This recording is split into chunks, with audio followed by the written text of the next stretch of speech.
Milena Chávez Matamoros es una mujer de 32 años que nació y vive en San Ramón, conocido en Costa Rica como Tierra de Poetas.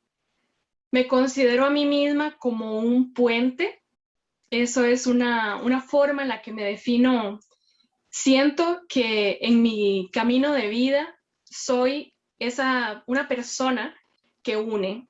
En este caso, desde la perspectiva cultural, la vida me ha dado esa oportunidad a través de la gestión de unir poetas, artistas con personas que también desean experimentar pues el maravilloso universo que podemos encontrar a través de las artes, ¿verdad? A través de las manifestaciones culturales.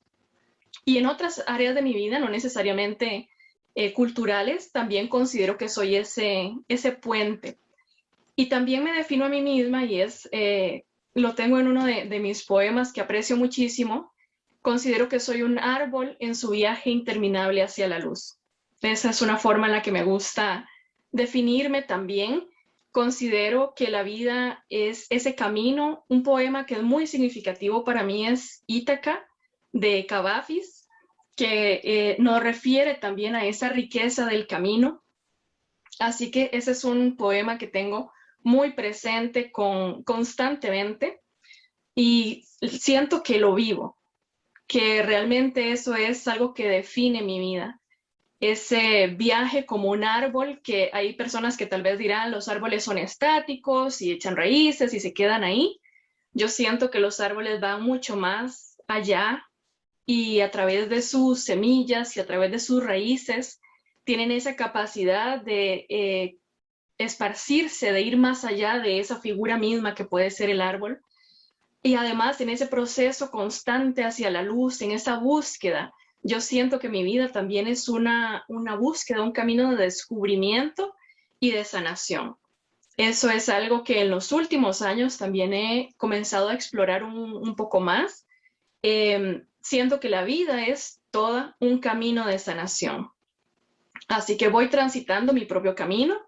En un momento, hace unos años, yo dije, necesito buscar algo que está faltando en mí, recorrer conscientemente ese camino de sanación que también, en mi caso, maravillosamente va vinculado a la poesía o a las manifestaciones artísticas y que permite ir hacia adentro y también conectarme con el todo. Entonces, inclusive parte de lo que estoy trabajando ahora es una serie de poemas que se llaman 13 lunas y que recorren ese camino de sanación.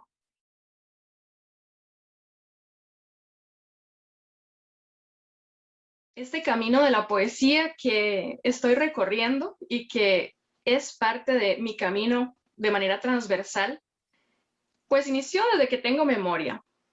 Recuerdo que en casa tal vez no teníamos muchos libros de literatura, pero siempre estaba presente el almanaque Escuela para Todos, que eso tenía de todo, desde recetas de cocina, las fases de la luna, y también tenía poemas, cuentos, trabalenguas.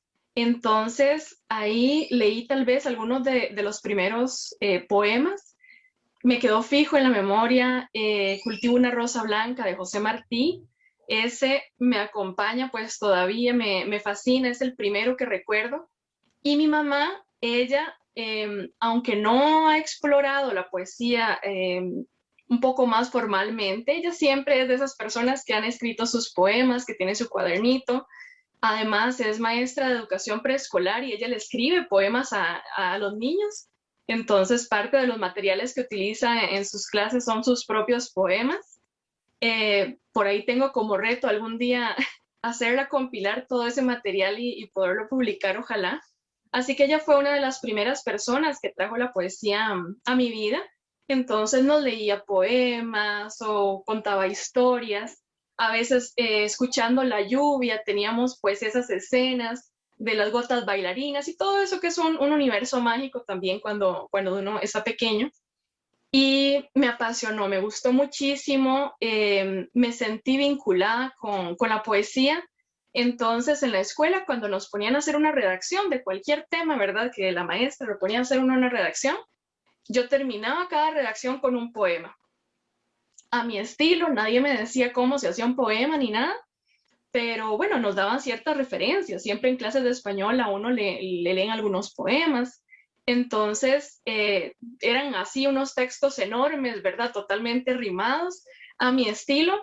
Lastimosamente de eso prácticamente no queda nada porque en algún momento de esas rachas de adolescencia todo lo quemé, pero recuerdo que escribía poemas de la independencia y además del chiquito que me gustaba, entonces era por ahí un poco variado. Cuando estaba en décimo de secundaria, llegó al colegio donde yo estudiaba la edición del Festival Internacional de Poesía, que organiza aún en Costa Rica la Fundación Casa de Poesía. San Ramón era sede de este festival. Entonces, en San Ramón era organizado por la Asociación Popular de Arte y Cultura Ramonense. Entonces, estamos hablando del 2005 por ahí, fueron a mi colegio y la profesora de español me dijo que escribiera un poema para leerlo en la actividad.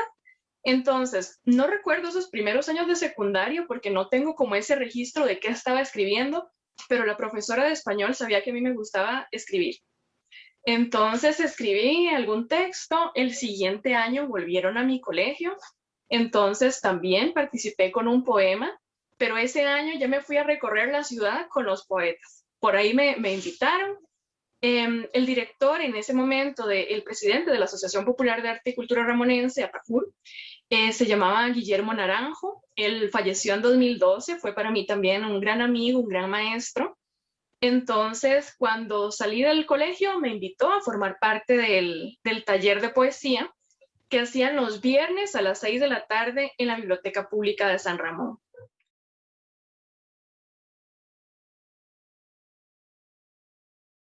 Después de la muerte de Guillermo, una parte de los compañeros que estábamos en APACUR decidimos continuar con el proyecto del encuentro. No continuamos en ese momento con el taller literario, pero continuamos con el encuentro, entonces lo realizamos de 2013 a 2015 y le llamamos el Encuentro Internacional Tierra de Poetas.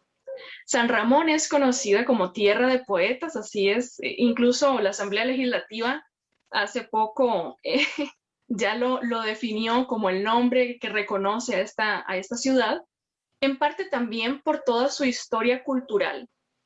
Uno de los, o el primer poeta por el que se conoce a San Ramón como tierra de poetas es Lisímaco Chavarría. Les muestro más bien que lo tengo por acá cerquita, una antología de Lisímaco Chavarría, editada por Francisco Rodríguez Cascante, un gran investigador en temas literarios y director de la sede de Occidente de la Universidad de Costa Rica, que es una entidad también referente y que hacen un trabajo impresionante, maravilloso por la promoción de la literatura, y también son una de esas entidades clave para la gestión cultural en San Ramón.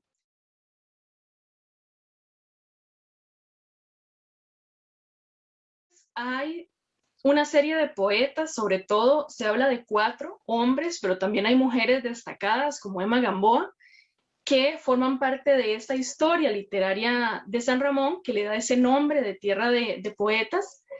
Y también San Ramón incluso fue una tierra de exilio. Entonces, como bueno, estamos este año en el marco del Bicentenario, por supuesto, todos los territorios centroamericanos tienen una historia que va mucho más allá de 200 años, pero de vida independiente tenemos estos 200 años. Entonces, pues ha sido un proceso muy enriquecedor para San Ramón, porque lo que en aquel momento se consideraba como tenemos una tierra lejana, que no estaba con el nivel de desarrollo que tenemos ahora, ¿verdad? Entonces era un poblado un poco alejado de la capital, entonces enviaban a San Ramón al exilio a personas que les estorbaban un poco por la capital, ¿verdad? Que les daban algunos problemas a nivel político o a nivel intelectual, entonces era para San Ramón que iban. Y eso más bien nutrió a San Ramón, permitió que tuviera la primera biblioteca pública del país y que sea una ciudad muy destacada a nivel cultural.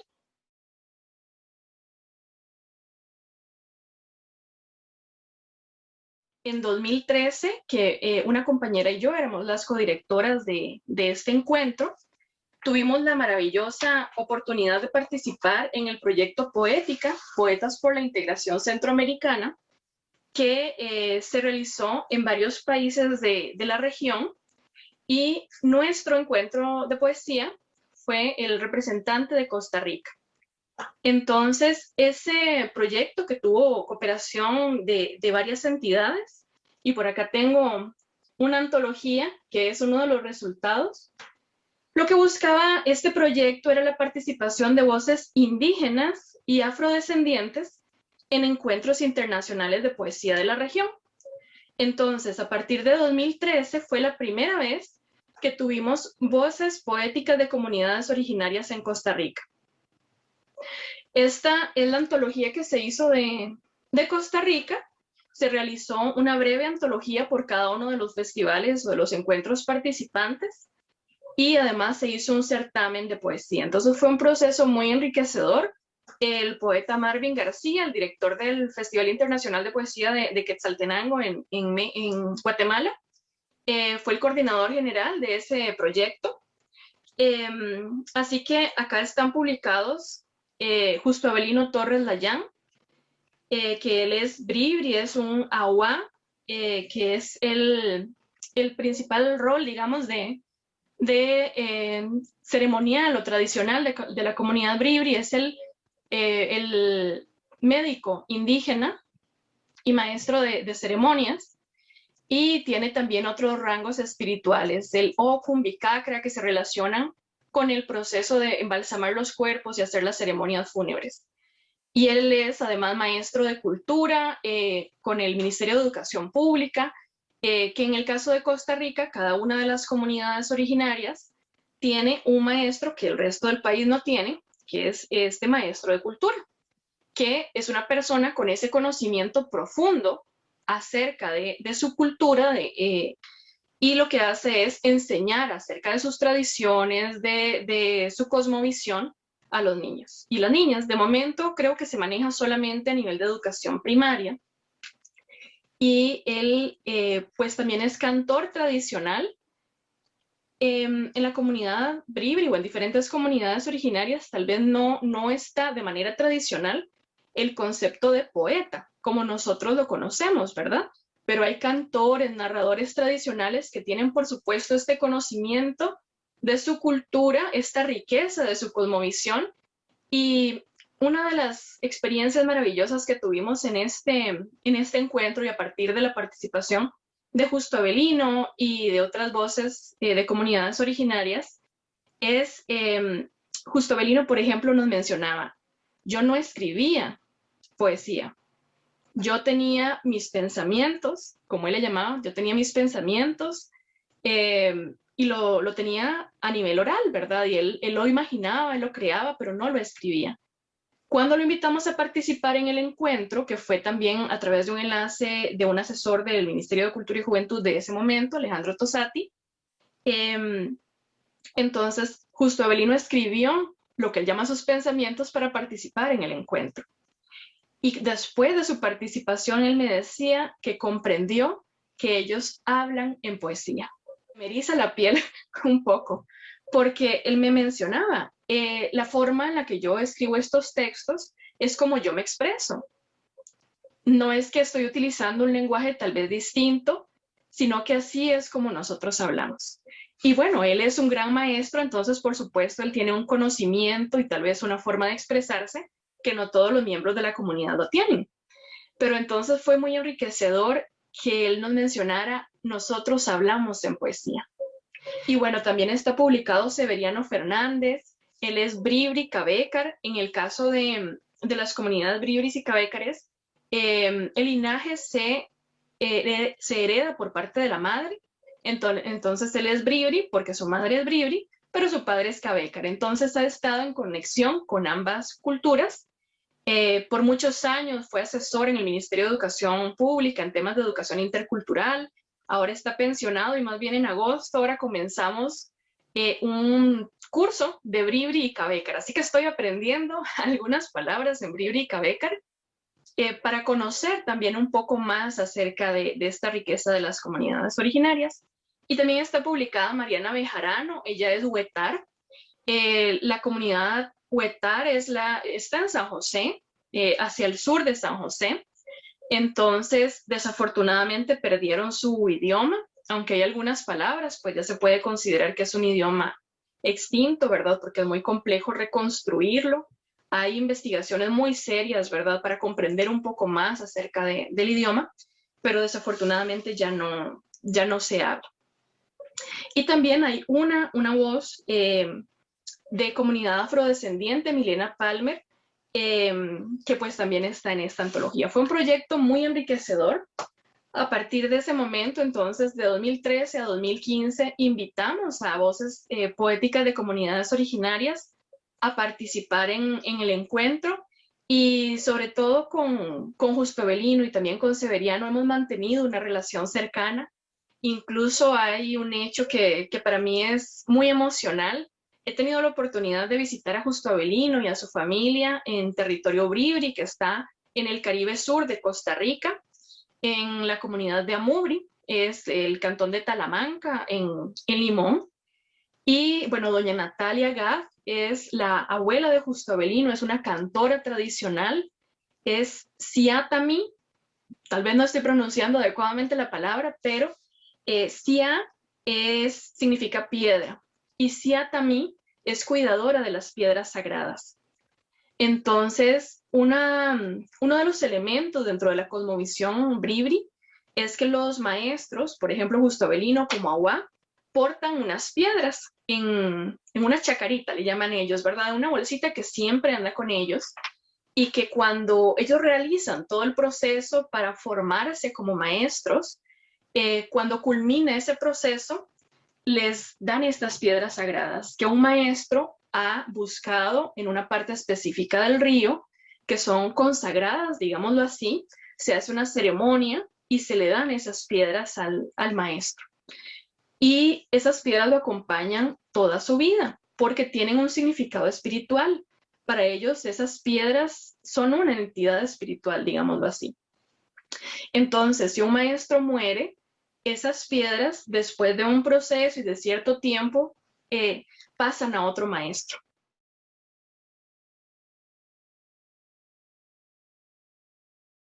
He tenido la posibilidad de ser publicada en algunas antologías, por ejemplo, esta, que es una antología que aprecio muchísimo, es Mujeres Poetas de Costa Rica, 1980-2020, y que el proyecto ha sido liderado por Arabella Salaberry, que es una destacada artista costarricense, polifacética, además de poeta, novelista, multipremiada, actriz, una mujer extraordinaria, y en alianza con la doctora María Ruff de Estados Unidos, quien sembró esa semillita también para que se realizara el proyecto. Incluye a 50 mujeres poetas de Costa Rica y tengo el honor de haber sido publicada. De momento no tengo todavía el libro individual, pero creo que el próximo año siento que será ese año para publicar.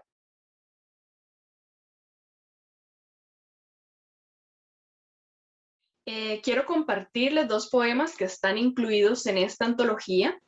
El primero de ellos, que les mencionaba acerca del árbol, de esa figura del árbol con la que me identifico mucho, y que realmente es un poema que aprecio. Se llama Yo Árbol y tiene un epígrafe de Octavio Paz que dice: creció en mi frente un árbol, creció hacia adentro. Soy árbol de semillas migratorias, soy raíces, he muerto en tantos suelos y de mí he florecido en pasionarias. Soy árbol, si me podan, crezco, si me queman, las raíces habrán nacido ya desde otro brazo de la lluvia. Soy frutal, perenne, exótico, caducifolio, apenas tronco.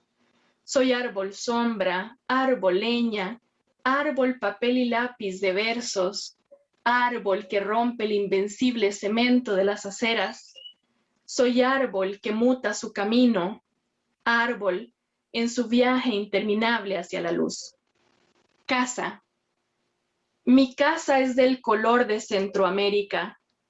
me arrulla cada noche en su canción de espanto.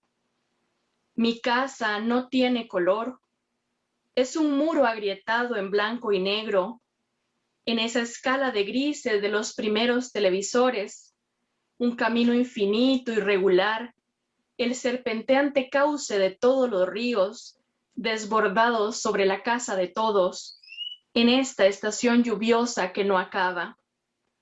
De tanta sangre, los ojos no reconocen otros colores, el corazón solo conoce el sobresalto, saltar los muros, quedar desmembrado en los alambres de púas. Mi casa es del color de Centroamérica, palpita en su dolor constante, en su odio, en su afición al odio, su sensación de perseguido. Siente menos miedo quien percibe a su lado la sombra de la muerte, este mirar continuo de reojo, con cara de sospecha a cualquier transeúnte, cruzar con desconfianza cada parque. Es una valija muy pesada esta nostalgia de los muertos, de todos los silencios obligados. Mi casa es del color de Centroamérica, un color de nostalgia, de paredes ahumadas en madera, de un dolor tan intenso que afecta la memoria de las luces, los tiempos del abrazo, los colores que perviven pese al frío. Mi casa es del color de Centroamérica, un refugio hostil con la justa savia para reinventarse.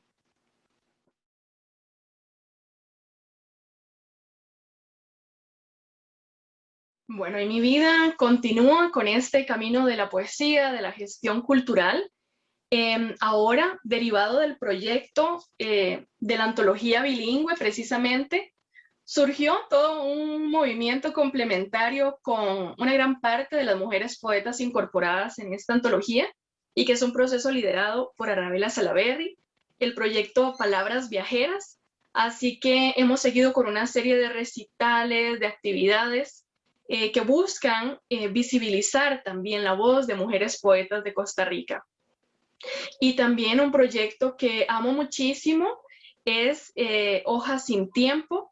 Es un portal literario liderado por Leda García Pérez, una gran amiga, gran poeta, gestora cultural costarricense, con quien tenemos como una hermandad hermosa.